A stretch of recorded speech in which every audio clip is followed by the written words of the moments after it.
میں نے عورت جیسا پیر نہیں دیکھا، مرد کو جب چاہے جہاں چاہے بدل دے۔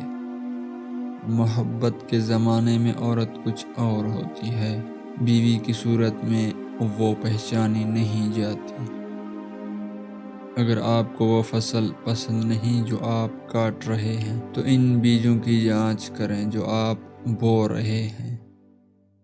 وہ جو تقدیر میں نہیں ہوتے انہی کی آرزو کو عشق کہتے ہیں۔ جو شخص عقل مندوں کی محفل میں بیٹھتا ہے وہ معزز، باوقار اور اعلیٰ درجے کا سمجھا جاتا ہے۔ آدمی کو چاہیے کہ نیک علماء کی صحبت میں زیادہ رہے، شریروں اور بدکاروں کی نزدیکی سے پرہیز کرے۔ جب کسی کے ساتھ دیر تک صحبت اور ہمنشینی قائم رہے تو اس کی عزت و حرمت کا پاس زیادہ ہوتا ہے۔ لوگوں پر ظلم کرنے والے اپنے ظلم کی وجہ سے قیامت کے دن زیادہ تکلیف میں ہوں گے۔